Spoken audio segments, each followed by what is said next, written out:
সপ্তম শ্রেণীর অঙ্ক ক্লাসে তোমাদেরকে স্বাগতম। আজকের ক্লাসে আমি তোমাদের প্রশ্ন বিচিত্রা থেকে প্রথম পর্যায়ক্রমিক মূল্যায়নের ওপর মডেল কোশ্চেন পেপার 1 অর্থাৎ আরামবাগ হাই স্কুলের যে অঙ্কের প্রশ্নপত্রটি রয়েছে তার সমাধান নিয়ে হাজির হয়েছি। আজকের এই ক্লাসটি শুরু করার আগে তোমাদের কাছে আমার বিশেষ অনুরোধ, যারা এখনও আমাদের এই চ্যানেলটি সাবস্ক্রাইব করনি অবশ্যই আমাদের এই চ্যানেলটি সাবস্ক্রাইব করে আমাদের সাথে যুক্ত থাকবে। চলো শুরু করি আজকের ক্লাস। দেখো, একের দাগে বলছে নিচের প্রশ্নগুলির উত্তর দাও। একের দাগের প্রথম প্রশ্ন, মান নির্ণয় করো।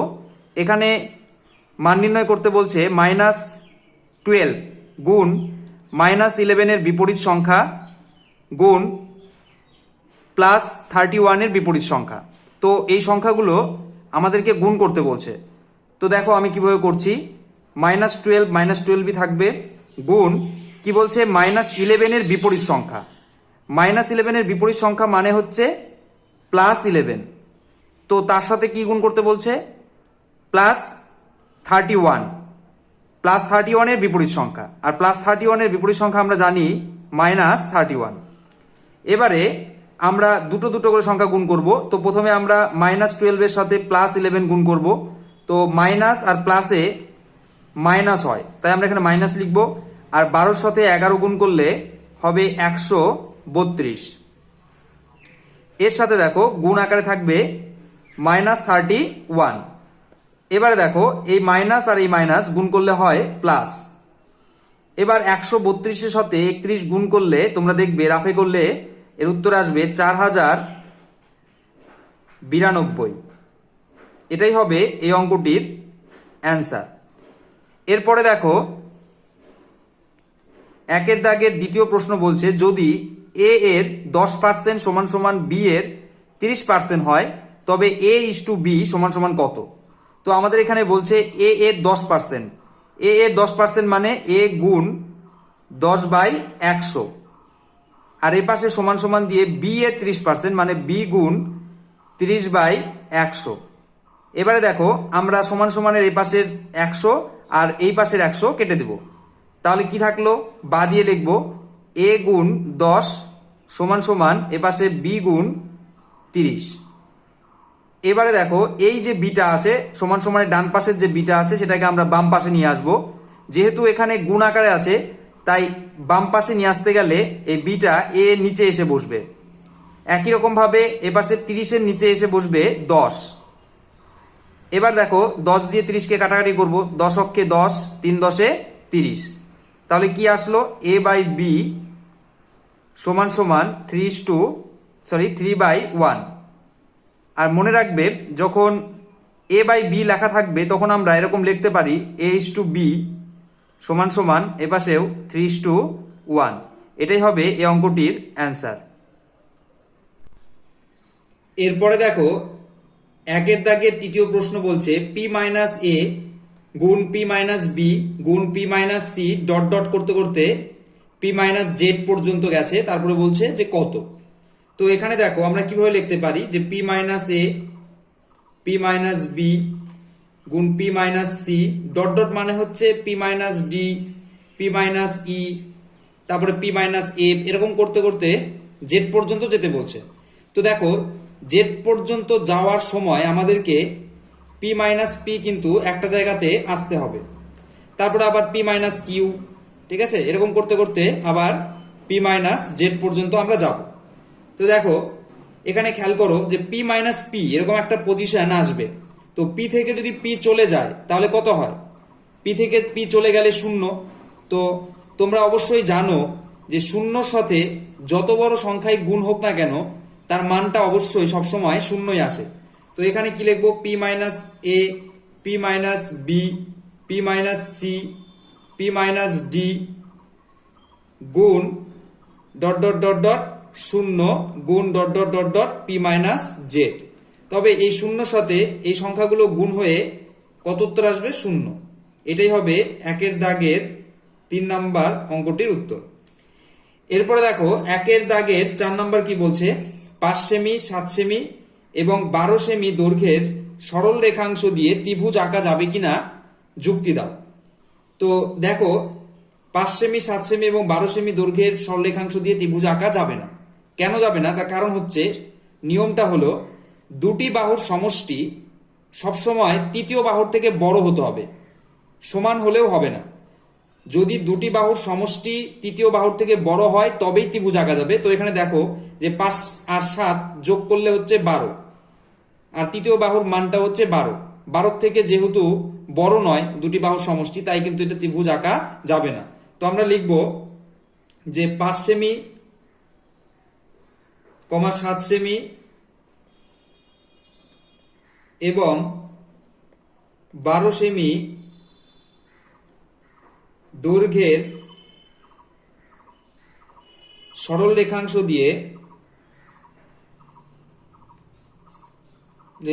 দিয়ে ত্রিভুজ আঁকা যাবে না।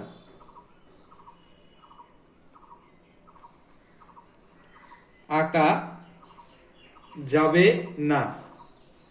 কারণ তোমরা লিখবে, কারণ এখানে 5 যোগ 7 সমান সমান 12, ব্র্যাকেটে লিখে দিবে দুটি বাহুর সমষ্টি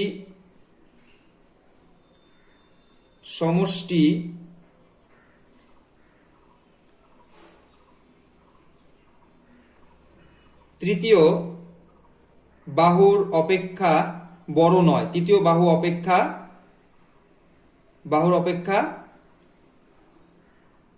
অপেক্ষা বড় নয়। এটুকু লিখলেই এটার উত্তর হয়ে যাবে। ও 2 দাগের 1 নম্বর অঙ্কটা কি বলছে, যে জল জমে বরফ হলে আয়তন 10% বাড়ে, কিছু পরিমাণ জল ও তা থেকে বরফের আয়তনের অনুপাত কত হবে? তো এখানে আমরা ধরবো যে, জলের আয়তন, আমরা ধরে নিলাম যে কিছু জলের আয়তন হচ্ছে 100 একক। ঠিক আছে, এবার লিখব জল জমে বরফ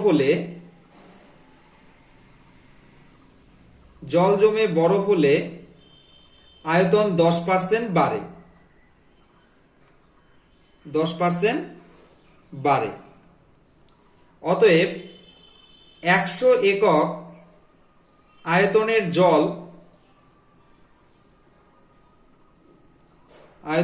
জল বরফ হলে তার আয়তন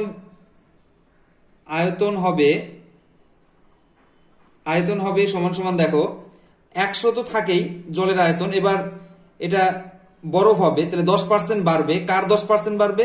100-র 10%। তাই আমরা 100-র সাথে 100-র 10% যোগ করে দেবো। তো কত হচ্ছে? এখানে একক লিখে রাখবে 10, আবার 10 দিয়ে 100 কাটলে 10, তাহলে কত হলো? 100 যোগ 10 একক মানে 110 একক। তাহলে 100 একক আয়তনের জল বরফ হলে তার আয়তন হবে 110 একক। ঠিক আছে, তো তবে জল ও তা থেকে তৈরি বরফের আয়তনের অনুপাত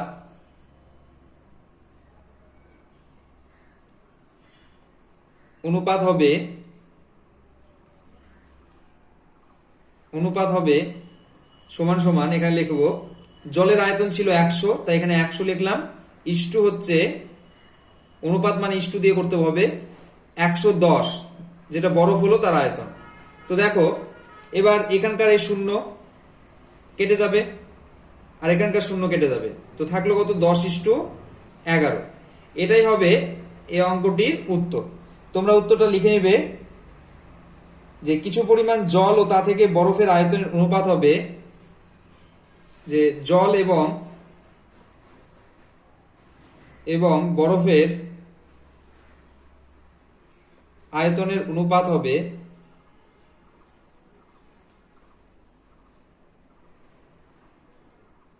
হবে সমান সমান 10:11। এটা হবে এই অঙ্কটির উত্তর। তো এরপরে দেখো দুইয়ের দাগের 2 নাম্বার অঙ্ক কি বলছে, বলছে যে 9,000 টাকা 3 বন্ধুর মধ্যে এমন ভাবে ভাগ করে দিই যাতে প্রথম বন্ধু যা পায় দ্বিতীয় বন্ধু তার দ্বিগুণ এবং তৃতীয় বন্ধু 2 বন্ধুর অর্ধেক। কে কত টাকা পাবে হিসাব করি। তো আমাদের কি বলছে যে প্রথম বন্ধু যা পাবে দ্বিতীয় বন্ধু তার 2 গুণ পাবে, আর তৃতীয় বন্ধু পাবে 2 বন্ধু মিলে যত পায় তার অর্ধেক।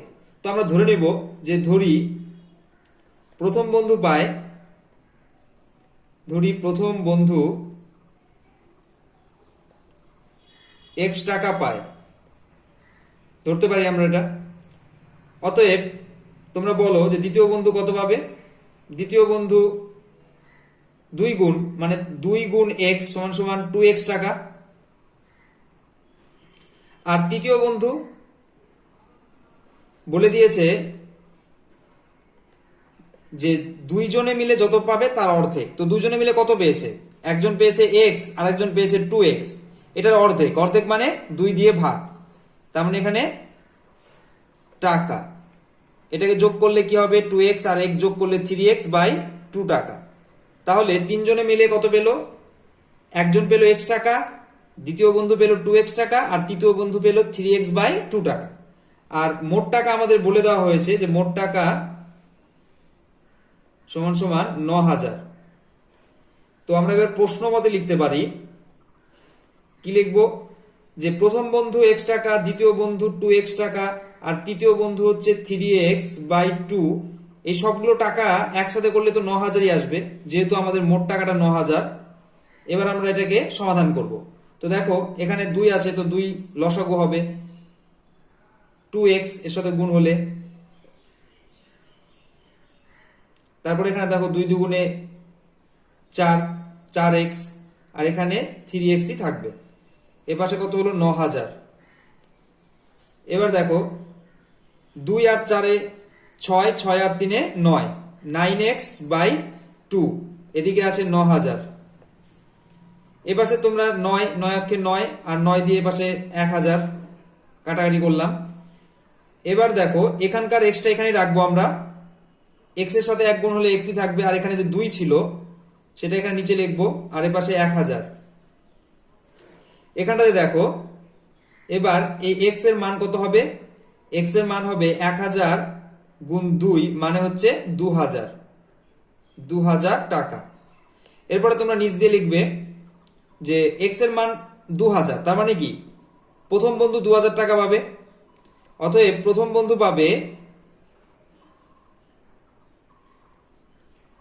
পাবে সমান সমান 2,000 টাকা। দ্বিতীয় বন্ধু পাবে বলাই হয়েছে যে দ্বিগুণ, 2,000 গুণ 2 সমান সমান 4,000 টাকা। আর তৃতীয় বন্ধু পাবে, বলা হয়েছিল যে 2 বন্ধু যা পাবে তার অর্ধেক। তো 2 বন্ধু কত পেয়েছে, 2,000, একজন 4,000। এটাকে 2 দিয়ে ভাগ করলে কত হবে, 4 আর 2 যোগ করলে 6,000, 6,000কে 2 দিয়ে ভাগ করা মানে 3,000 টাকা। তাহলে উত্তর বেরিয়ে গেল, প্রথম বন্ধু পাবে 2,000 টাকা, দ্বিতীয় বন্ধু পাবে 4,000 টাকা, তৃতীয় বন্ধু পাবে 3,000 টাকা। এটা হলো এই অঙ্কটির উত্তর। এরপরে দেখো 2 এর দাগের 3 নাম্বার অঙ্কটি কি বলছে, বলছে শিবাজি সংঘের ক্লাবে যতজন সদস্য আছে প্রত্যেকে সদস্য সংখ্যার 5 গুণ করে টাকা চাঁদা দিয়েছে। মোট 5,15,205 টাকা চাঁদা উঠলে ক্লাবের সদস্য সংখ্যা কত। তো এখানে বলছে যতজন সদস্য প্রত্যেকে সদস্য সংখ্যার 5 গুণ করে টাকা দিয়েছে। তো আমরা লিখব যে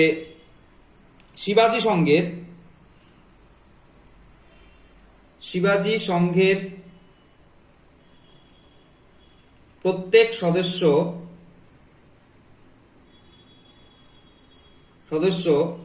মোট সদস্য সংখ্যার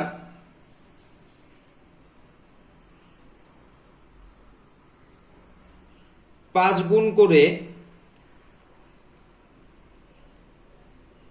চাঁদা দেওয়ায় মোট চাঁদা উঠে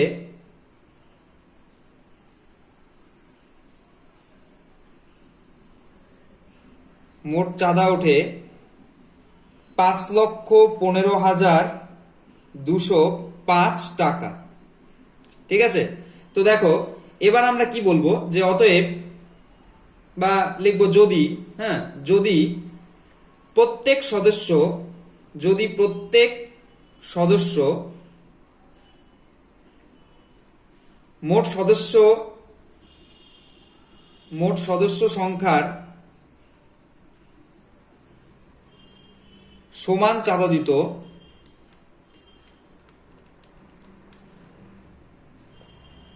তবে মোট চাঁদা উঠত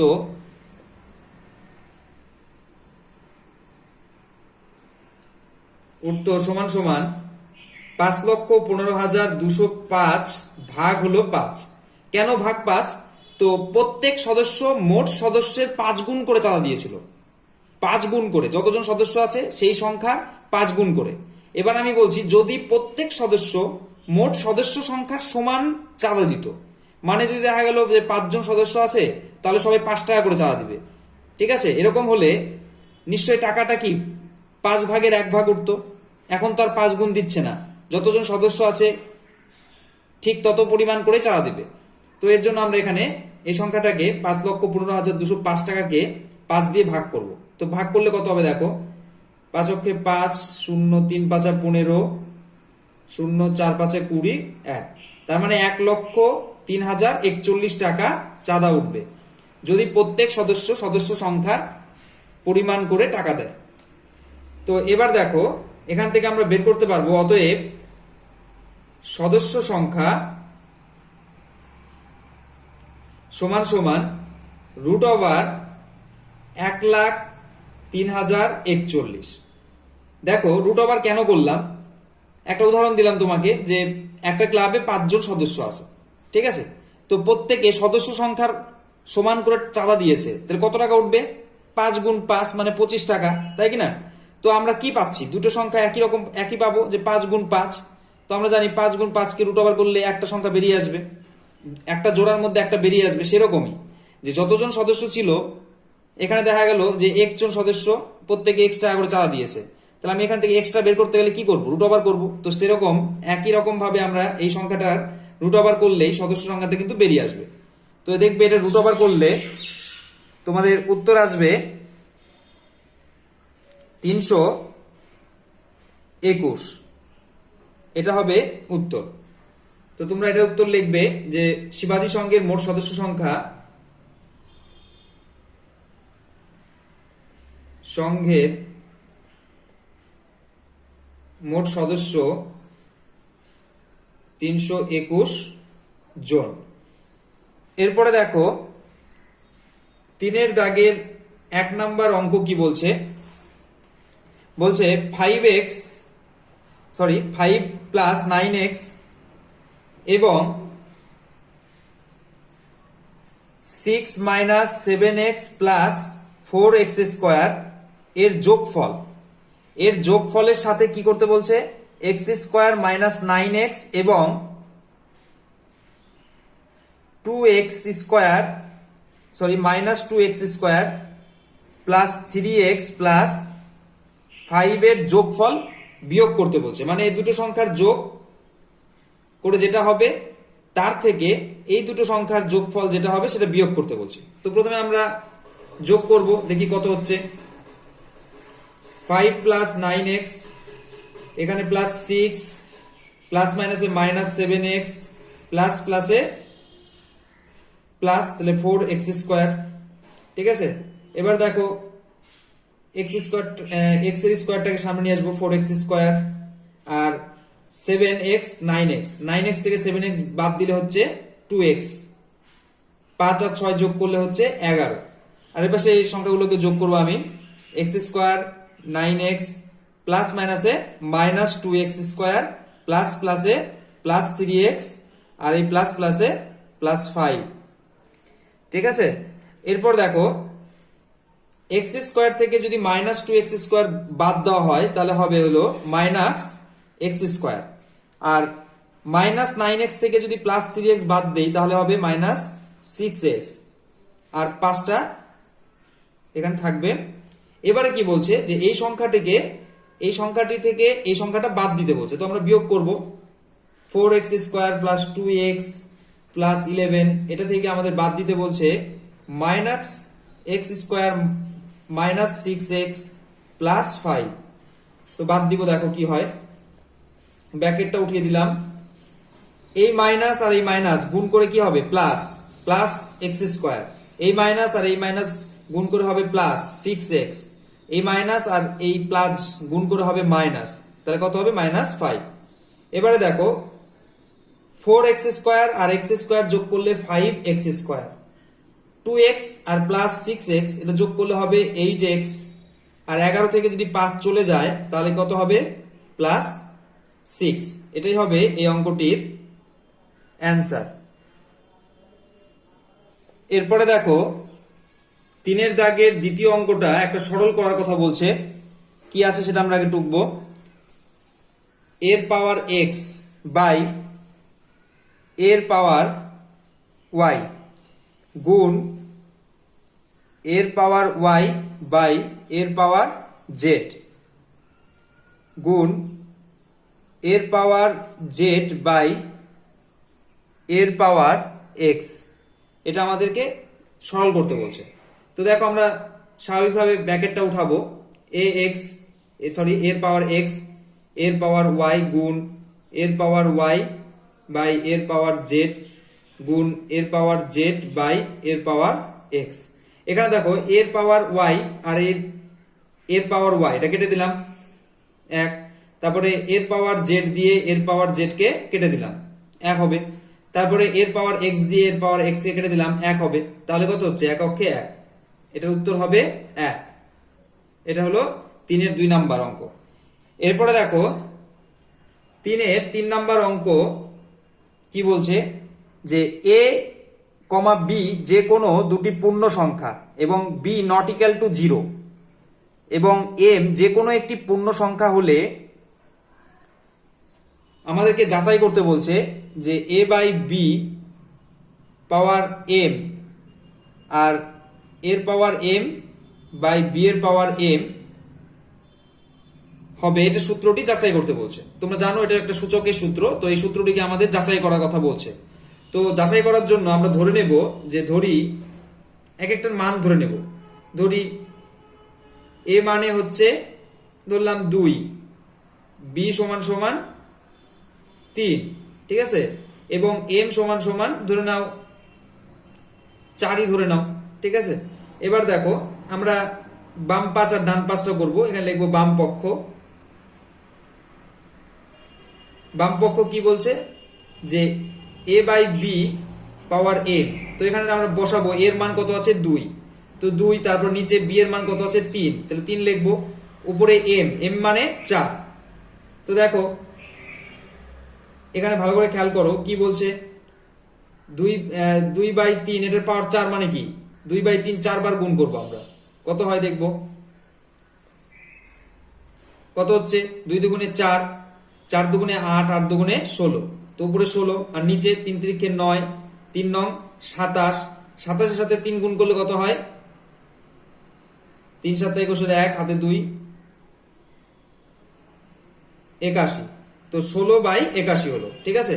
এবার এই পাশে আমরা ডান পক্ষ লিখবো। তো ডান পক্ষটা দেখো কি হচ্ছে এর পাওয়ার m বাই b এর পাওয়ার m। a মানে হচ্ছে 2, এখানে 2 এর পাওয়ার দেওয়া আছে m মানে 4, আর এখানে b মানে 3, 3 এর পাওয়ার কত দেওয়া আছে 4, ঠিক আছে।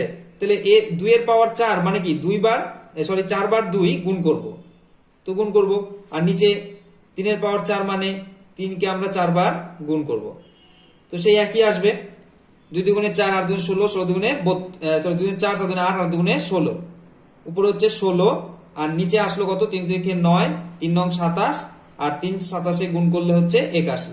দেখো বাম পাশ আর ডান পাশটা মিলে গেছে, অতএব কি লিখবো যে a by B power m সমান সমান a power m by b power m, সূত্রটি যাচাই করা হলো। সূত্রটি যাচাই করা হলো। ঠিক আছে, স্কেল ও কম্পাসের সাহায্যে 67.5 ডিগ্রি কোণ আঁকিয়ে দেখাও। তো প্রথমে আমরা কি করব, স্কেল নিব। স্কেল নিয়ে যে কোনো একটা ভালো করে সরল রেখা টানবো। সরল রেখাংশ একটা নিলাম। এবার এই সরল রেখা থেকে আমরা এবার কোণটাকে আঁকাবো।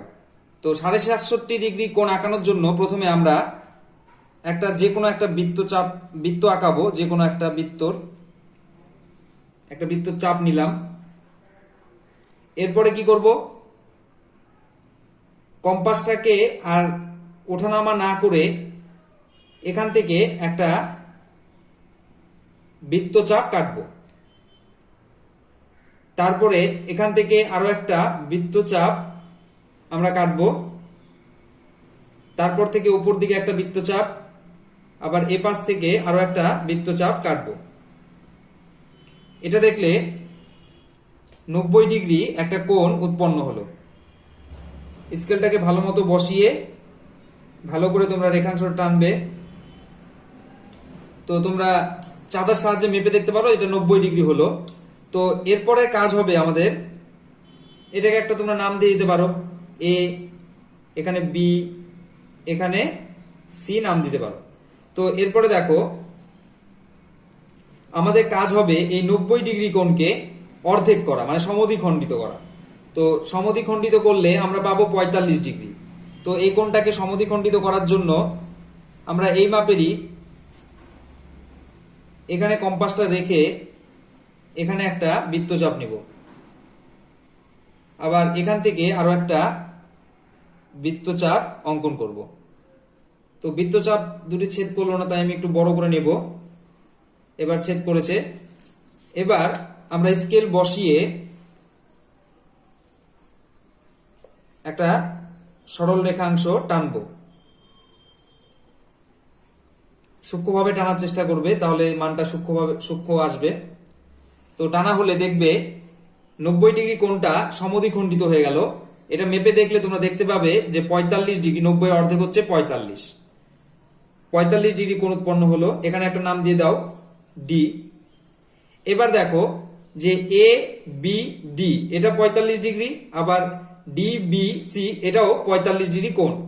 তো আমাদের 67.5 ডিগ্রি কোণ আঁকাতে বলছে। তার মানে আমরা যদি 45 ডিগ্রির সাথে 22.5 ডিগ্রি কোণ যোগ করি, তবে আমরা কিন্তু 67.5 ডিগ্রি অনায়াসে পেয়ে যাব। তো এই নিচেরটুকু হচ্ছে 45, তো আর আমাদের 22.5 ডিগ্রি লাগবে।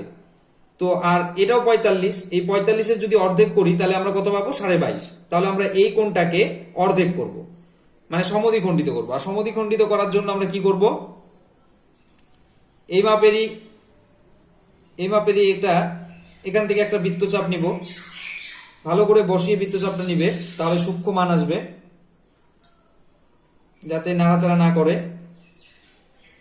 তারপরে এই পাশ থেকে নিয়ে একটা সূক্ষ্মভাবে বৃত্তচাপ নিবে। এবার এটাকে আমরা যুক্ত করব। সূক্ষ্মভাবে যুক্ত করবে।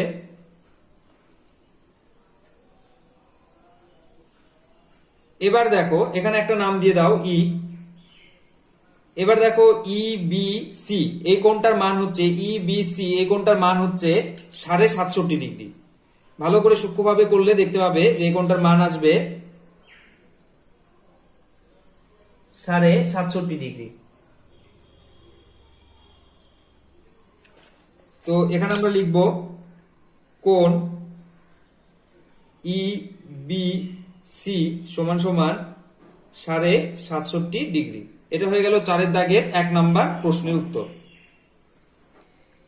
এরপরে দেখো 4 দাগের দ্বিতীয় প্রশ্ন কি বলছে, স্কেল ও পেন্সিল কম্পাসের সাহায্যে পি কিউ আর অঙ্কন করো যার মান 60 ডিগ্রি। তো আমরা প্রথমে একটা পি কিউ আর অঙ্কন করব যার মান হচ্ছে 60 ডিগ্রি। তো প্রথমে তোমরা একটা স্কেল নিবে, স্কেল নিয়ে একটা সরল রেখাংশ টানবো।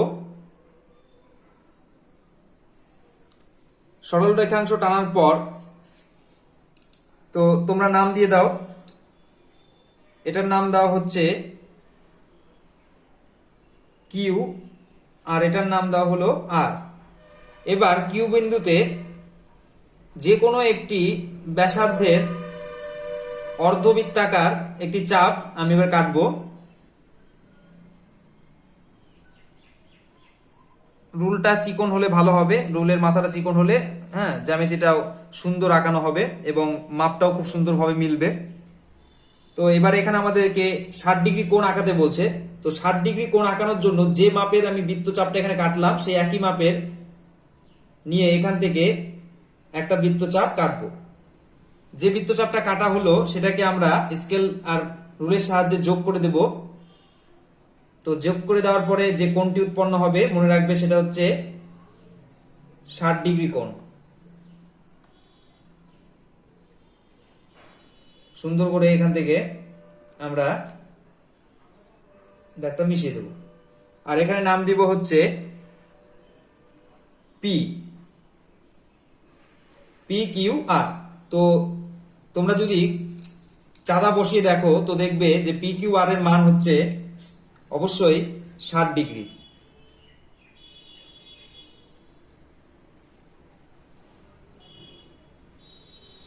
হবে। এরপরে আমাদেরকে কি বলছে দেখো, এরপরে বলছে যে কিউআর, এই কিউআর বাহুকে আর বিন্দুর বিপরীত দিকে, তার মানে এর উল্টা দিকে আর বিন্দুর বিপরীত দিকে এস বিন্দু পর্যন্ত বর্ধিত করো। তো আমরা এটাকে বর্ধিত করব একটা এস বিন্দু পর্যন্ত, মোটামুটি ধরে নাও এখান থেকে আমরা বর্ধিত করব এস পর্যন্ত।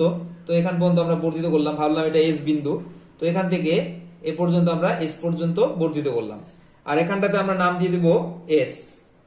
এবারে কি বলছে দেখো, এবারে বলছে যে পি কিউ এস এর মান লিখো। ঠিক আছে, তো এর মান লিখতে হবে।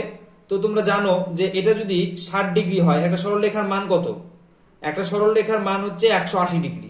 ঠিক আছে, আর এটার মান যদি 60 ডিগ্রি হয় তো এই পাশেরটা নিশ্চয়ই কত হবে? 180 থেকে 60 বাদ দিলে 120 ডিগ্রি। ঠিক আছে, পি কিউ এস এর মান হচ্ছে 120 ডিগ্রি। এবার আমাদেরকে কি বলছে যে পি কিউ এস কে সমদ্বিখণ্ডিত করো। এই যে পি কিউ এস এটা আছে, এটাকে আমাদের সমদ্বিখণ্ডিত করতে বলছে। তো সমদ্বিখণ্ডিত করার জন্য আমাদের কাজ হবে কি, এই একই ব্যাসার্ধের আমাদেরকে দুটো বৃত্তচাপ কাটতে হবে। এখান থেকে একটা বৃত্তচাপ কাটবো, এখান থেকে আমরা একটা বৃত্তচাপ কাটলাম, আবার এখান থেকেও একটা বৃত্তচাপ কাটবো।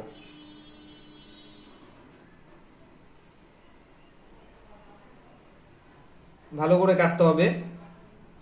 এবার দেখো, এবারে আমরা এখান দিয়ে একটা সরল রেখাংশ টানবো। সূক্ষ্মভাবে টানার চেষ্টা করবে, রুলের মাথাটা ভালো করে চুকিয়ে নিলে ছবিটাও কিন্তু সুন্দর হবে এবং মাপটাও সঠিক আসবে।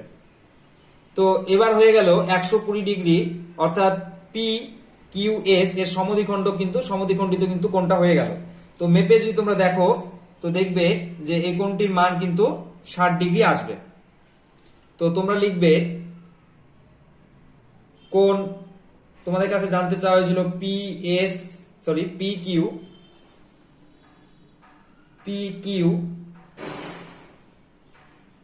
কিউ এস এর মান হচ্ছে 120 ডিগ্রি আর এখানে একটা নাম দিয়ে দিতে পারো, টি দিয়ে দাও। তো এখানে তারপর লিখবো যে এস কিউ টি হলো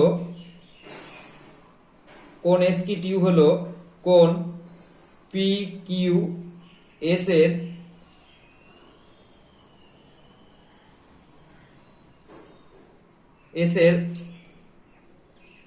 কোণ পি কিউ এস এর অর্ধেক।